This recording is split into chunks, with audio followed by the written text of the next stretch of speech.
ආයුබෝවන් අද පෙබරවාරි මාසේ 5 වෙනිදා. හායි යාළුවනේ. ඉතින් ඔයාලට කොහොමද? මම හිතනවා ඔයාලා හැමෝම සනිප්පෙන් ඇති කියලා. ඇත්තටම අද නම් මම බ්ලොග් එකක් ගේන්න බලාපොරොත්තුවක් තිබුණේ නැහැ. කොහොම හරි මම උදේ YouTube එක පැත්තට යනකොට මම දැක්කා මගේ subscribe 1000 සම්පූර්ණ වෙලා තියෙනවා. ඉතින් මට හිතුණා අද මතකයක් විදිහට මේ බ්ලොග් එකක් කරන්න ඕනේ කියලා. දැන් වෙලාව නම් 11ට විතර ඇති. ඉතින් දැන් ඉඳන් මම දවස් චූටි මැනිකෙත් එක්ක කොහොමද ගෙවන්නේ කියලා ඔයාලත් එක්ක ෂෙයා කරගන්න. එහෙනම් දිගටම මාත් එක්ක රැඳිලා ඉන්න. අද දවසකට ලස්සන දවසක් වෙයි. මම අද උදේම නැගිටලා අයියා වැඩට ගියාට පස්සේ චූටි මැනිකේ කෑම එක හදන එක තමයි කරේ. මේ තියෙන යාට හවසට දෙන්න ඕන තම්බපුව. මේව මම චීස් බිත්තර එක්ක දාලා දෙනවා. එතකොට මේ තියෙන යාගේ දවල්ටයි රැටයි මම හදපු කෑම එක. මේක මම එකටම තමයි හදාගන්නේ මට ලේසි හින්දා. මම මේක එක එක විදිහට ටෙම්පරාදු කරලා තමයි දෙන්නේ වේල් දෙක දෙනකොට. මම ඔයාලට කියන්නම්කෝ මම කොහොමද ඒව හදලා දෙන්නේ කියලා. එහෙම කන්න බබා ගොඩක් කැමති. ආවුල කන්න නැති බබෙක් වුණත් ඒ විදිහට හදලා දුන්නාම කනවා අවුරුද්ද පැන්නාම ඉතින්. හරි යාළුවනේ ඔන්න මම අද දවල්ට කන්න ඉස්සෝ හදන්න යන්නේ. ඉස්සෝයි පරිප්පු හදලා සම්බල් එකක් හදනවා. ඔයාලා මේ මෙනු එක try කරලා බලන්න. ඉස්සොත් එක්ක මේ මෙනු එක හරිම රසයි. ඉස්සරලාම මම ඔලුව ඉවත් කරලා ඉස්සු ටික හොඳින් සෝද ගන්නවා. ඊට පස්සේ ඒකට කහ ගම්බිරිස් කුඩු ලුණු දාලා මැරිනේට් වෙන්න තියන්න ඕනේ. මේ තියෙන මට ඉස්සු එක හදාගන්න අවශ්‍ය කරන දේවල් කරද මුගු ඕනේ.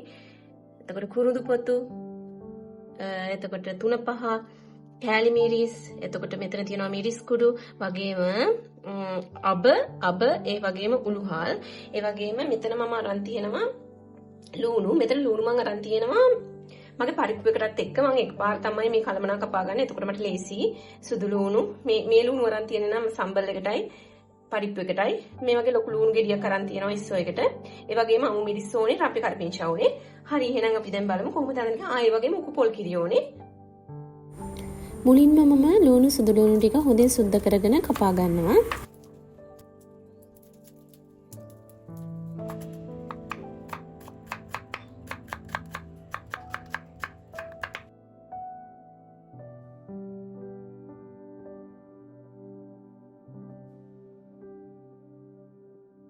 මුලින්ම මම පෑන් එකක් ලිපෙන් තියලා ඒක රත් වුණාම තෙල් ටිකක් දාලා අබ උළුහාල් ටිකක් බෙද ගන්නවා. ඊට පස්සේ මම ඉඟුරු සුදු ලුණු ටිකක් ෆ්‍රයි කරගෙන ඒකටම කපාගත්ත රටලුණු, අමු මිරිස්, රම්පේ කරපිංචා ටිකත් එකතු කරලා තෙලෙන් පොඩ්ඩක් කලවම් කරගන්නවා.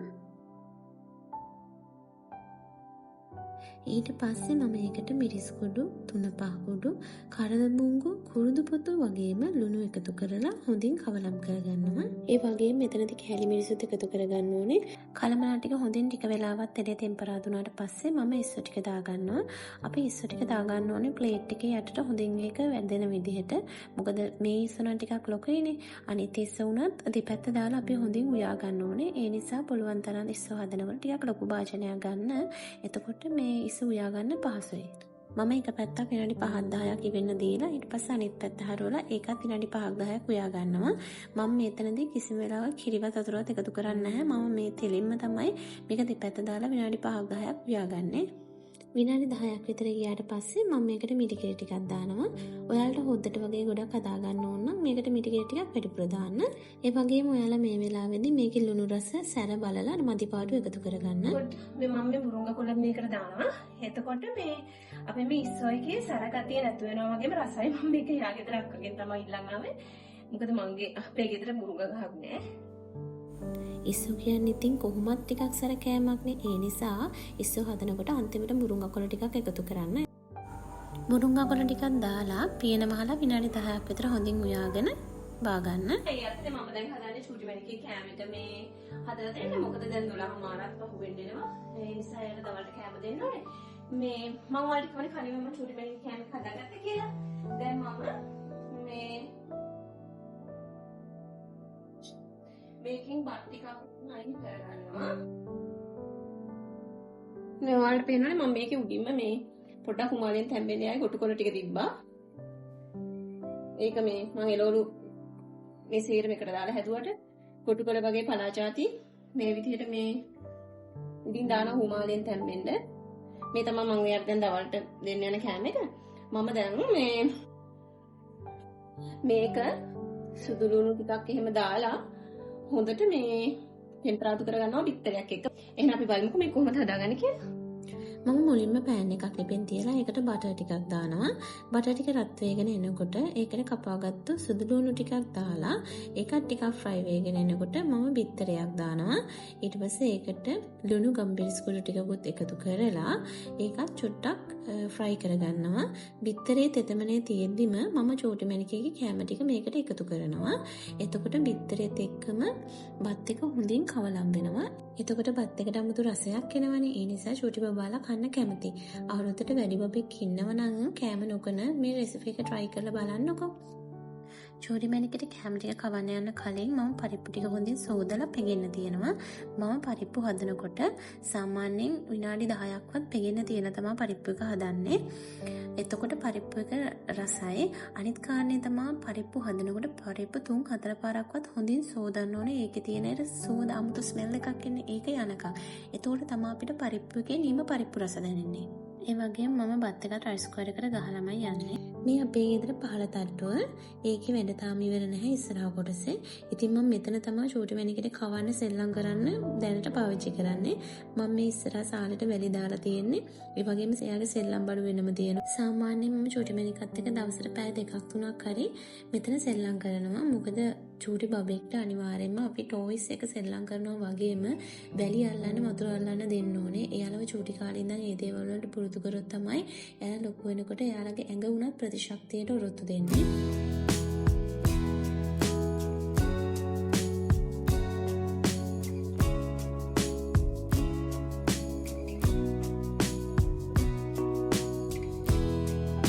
දැන් මම හදන්නේ පරිප්පු එක හදාගන්න. මුලින්ම මම වතුර දාලා පෙගෙන්න පරිප්පු එක තිබ්බා. ඊට පස්සේ මම ඒකට කලවනා ටික එකතු කරනවා. සුදු ලුණු, රතු ලුණු, රම්පි කරපිංචා, උළුහාල් 3-5 කුඩු වගේම කහ කුඩු ලුණු මම මේකට එකතු කරනවා. මම මේ පරිප්පු එකට මිරිස් කුඩු එකතු කරගන්නේ නැහැ සාමාන්‍යයෙන්. මේ මම ඒ අතරේ කොමාරිකා එකක් හදාගන්න යන්නේ. මොකද මේ දැන් අපි සුවඳ හැදුවනේ. මේ දේශගුණේ මේ දවස්වල සැලහින්දා මට හිතුණා මේ කොමාරිකා බීම් එකක් හදාගන්න දෙහි දාලා. මේ කොමාරිකා වල ඔයාලට පේනවා මේ මෙතන මේ කහ පාට කොටසක් තියෙනවා. මේ බලන්න මේක හරි සැරයි. ඒ නිසා අපි කොමාරිකා බීම් එකක් හදන්න කලින් ඉස්සෙල්ලා මේ දෙපැත්ත රැහැලා මේ කොමාරිකා කෑලි කපලා මේක වතුරට දා ගන්න ඕනේ. මොකද විනාඩි 5-10ක් මේක මේ තියෙන කහ පාට සැර යන්න ඕනේ. මේක ටිකක් සැර මේ ඔයාලට පාටෙම පේනවනේ. අනිකේ සුවඳත් හරි සැරයි. මුලින්ම මම කොමාරිකා එකේ දෙපැත්ත කපලා වතුර විනාඩි 10ක් විතර පෙගෙන්න තියෙනවා. ඔන්න දැන් අපේ පරිප්පු එක හොඳින් තැම්බිලා තියෙන්නේ. මේ වෙලාවෙත් මම පරිප්පු එක ටිකක් පොඩි කරගන්නවා. එතකොට පරිප්පු හරි රසයි කිරි දැම්මහම. අනිත් කාරණේ මම ඇට හැපෙනවට වැඩිය බෙරි ගතියට පරිප්පු කන්න තමයි ආස. ඒ නිසා මම ටිකක් මේක හොඳින් කවලම් කරගන්නවා කිරි දාන කලින්. ඊට පස්සේ ඒකට හොඳ උකු පොල් කිරි ටිකක් දාලා ඒකටම අමු මිරිස් ටිකක්, රම්පි කරපිංචා ටිකක් ආයෙ එකතු කරගන්නවා. එතකොට අපේ පරිප්පු එක හරි රසයි. කිරි දැම්මට පස්සේ විනාඩි 5ක් විතර හොඳ වැඩි ගින්දරේ මේක උයාගෙන මම ලිපෙන් බා ගන්නවා. ඔයාලා ඊට කලින් ලුණු හැම බලන්න ඇතිද කියලා. ඔන්න මම දැන් කොමාරිකා බීම් එක හදාගන්න යන්නේ. මේකට ඔයාලට නාරං, පැණි දොඩම්, ඇඹුල් දොඩම් ඕන දෙයක් ගන්න පුළුවන්. මම පොඩි නාරං තමයි ගන්නෙ. ඉස්සෙල්ලාම ඒ ටික මම කපාගෙන පැත්තකින් තියනවා. ඊට පස්සේ මම පෙගෙන්න තිබ්බ කොමාරිකා වල මදේ සූරලා කෝප් එකට දාගන්නවා. ඊට පස්සේ මම ඒකට කපාගත්තු නාරං ටික දාලා සීනි ලුණු දාලා අයිස් කැටක් දාලා හදාගන්නවා.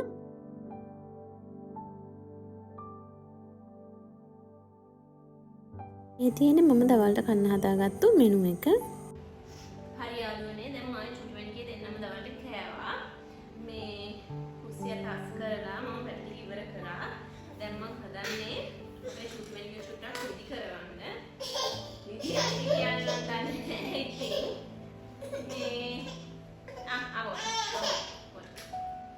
ඉන්දියාවේ කියන්න දන්නේ කොහොම හරි ඉතින් නිදි කරවන්න try එකක් දෙනවා. මොකද මට තව වැඩ වගේක් තියෙනවා කරන්න ඒ නිසා. දැන් what ඇති ඉනා නබා ඉනා බබා බුකෝ ඕ කුබා කිපු where is baba bu hi යාළුවනේ, දැන් වෙලාව හවස 4ට විතර ඇති. චූටි මැණික නම් කොහොම හරි පැයක් විතර නිදාගත්තා. දැන් එයත් එක්ක මම ගම වටේ චූටි රයිඩ් එකක් යනවා. මෙහෙමම ගම වටේ කැරකිලා අපි චූටි මැණිකගේ තාත්තම්මලාගේ දෙට තමයි යන්නේ. මම ඒ යන අතර කැලෑ මල් ටිකකුත් කඩා ගන්නවා බුදු පහන තියෙන තැනින් තියන්න.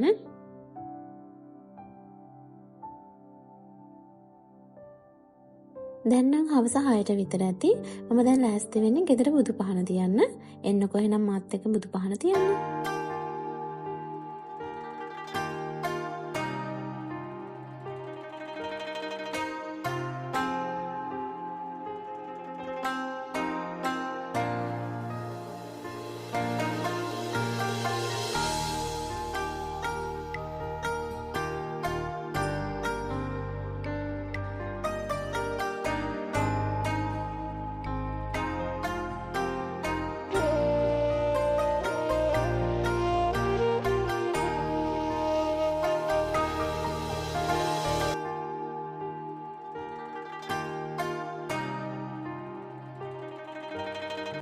දැන් වෙලාව නම් රෑ 8ට විතර ඇති.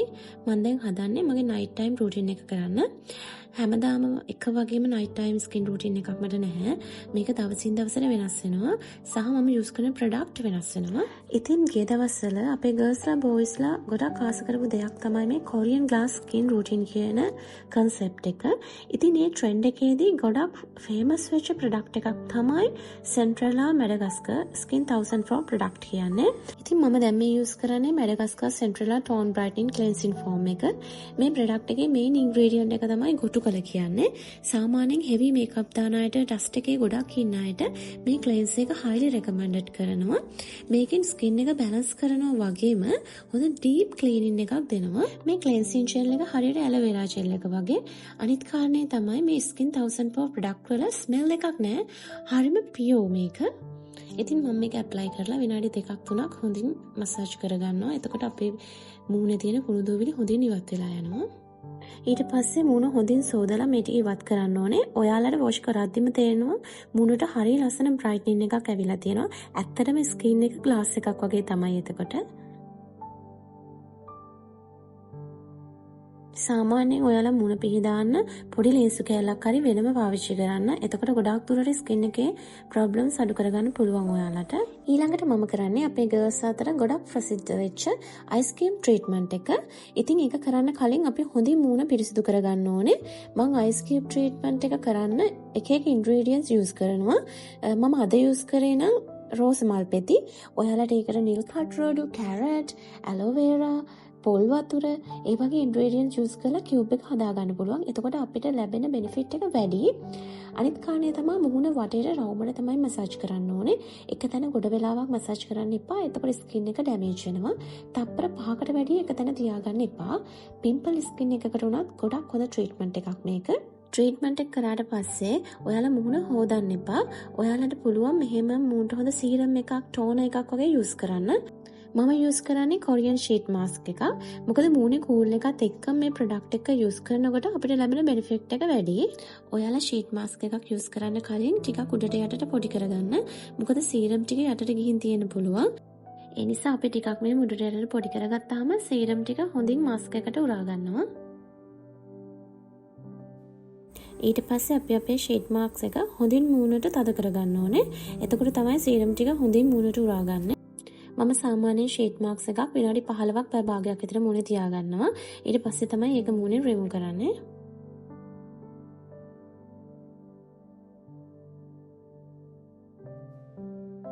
හරි ඊට පස්සේ මේ තමයි මගේ ෆයිනල් ස්ටෙප් එක. මේ Centrella Madagascar Skin 1004 ප්‍රොඩක්ට් එකේ ටෝන් කැප්සූල් ඇම්පියර් එක. මේක සවුත් කොරියන් ප්‍රොඩක්ට් එකක් කියලා මම ඔයාලට කිව්වනේ. මේකේ මේන් ඉන්ග්‍රීඩියන්ට් එක Centrella asiatica extract. ඒ කියන්නේ ගොටුකල. නයිසිනමයිට් වගේම ට්‍රාන්සොනික් ඇසිඩ් වගේ ඉන්ග්‍රීඩියන්ට්ස් කීපයක් මේකේ ඇතුළත් වෙනවා. මේක ඩාර්ක් ස්පොට්ස් කරෙක්ෂන් වලට තමයි ගොඩක්ම වැදගත් වෙන්නේ. ඒ කියන්නේ වගේ ස්කින් එකේ කළු ලප, පිම්පල්ස් මාක්ස් වගේ තියෙනවා නම් මේක ගොඩක් යූස්ෆුල් වෙනවා. ඒවා ඉක්මනින් රිමූව් කරගන්න. අපේ ස්කින් එකේ ඩල් ගතිය අඩු කරනවා වගේම තරුණ විදිහට ස්කින් එක මේන්ටේන් කරගෙන යන්න මේ ප්‍රොඩක්ට් එක ගොඩක් යූස්ෆුල්. ඕන ස්කින් ටයිප් එකකට මේක මැච් වෙනවා. සාමාන්‍ය මේකේ ෆේක් ප්‍රොඩක්ට් තමයි ගොඩක් තියෙන්නේ. අද නම් හොයාගන්න. ඒ වුණාට මේ ඔයාලා හොඳ තැනකින් මේක පර්චේස් කරන්න. එතකොට ගැටලුවක් වෙන්නේ නැහැ. සාමාන්‍ය මේක බ්ලීච් ඉන්නේ අනිත් කාරණේ තමයි මේ ප්‍රොඩක්ට්ස් වලින් ඔයාලට සුදු වෙන්න බෑ. ඔයාලට ස්කින් එක මේන්ටේන් කරගෙන ඉන්න තරුණ විදිහට තියාගන්න විතරයි මේ වගේ කරන්න පුළුවන්. ස්කින් එකේ ගැටලු තියෙනවා නම් ඒවා රිමූව් කරගන්න, හෙල්ති ස්කින් එකක් මේන්ටේන් කරන්න මේ ප්‍රොඩක්ට් එක ගොඩාක් යූස්ෆුල්. ඊට පස්සේ මම ටික වෙලාවක් ෆේස් එක මසාජ් කරනවා. එතකොට අපි යූස් කරපු සීරම් එක හොඳින් මුහුණට ඇබ්සෝබ් වෙනවා. ඉතින් මට මේ ප්‍රොඩක්ට්ස් රෙකමන්ඩ් කරලා ගෙනත් දෙන්නේ අපේ ලොකු නංගි. එයා මේ ප්‍රොඩක්ට් සම්බන්ධයෙන් ගොඩක් හොඳට දන්නවා. කෙනාගෙන් කෙනාට මේකෙන් ලැබෙන රිසල්ට්ස් වෙනස් වෙන්න පුළුවන්. ඒ වුණාට සමස්තයක් විදිහට ගත්තොත් මේ බ්‍රෑන්ඩ් එක හරිම හොඳයි. ඉතින් ওই විදිහට තමයි මම අද දවසේ කිව්වේ. ඇත්තටම අද මම vlog එකක් කරන්න හිතුව විශේෂම කාරණේ තමයි මගේ subscribe 1000 සම්පූර්ණ වීම. ඉතින් මට මේකට සහයෝගය දුන්නේ ඔයාලා. ඔයාලට ගොඩාක් ස්තුතියි. ටිකටම මාත් එක්ක එකතු වෙලා මගේ වීඩියෝස් බලන්න කියලා මම ඔයාලට ආදරෙන් ඉල්ලා සිටිනවා. එහෙනම් මම අදට ගිහින් එන්න. ඔයාලා හැමෝම සතුටින් පරිස්සමෙන් ආරක්ෂිත වෙන්න.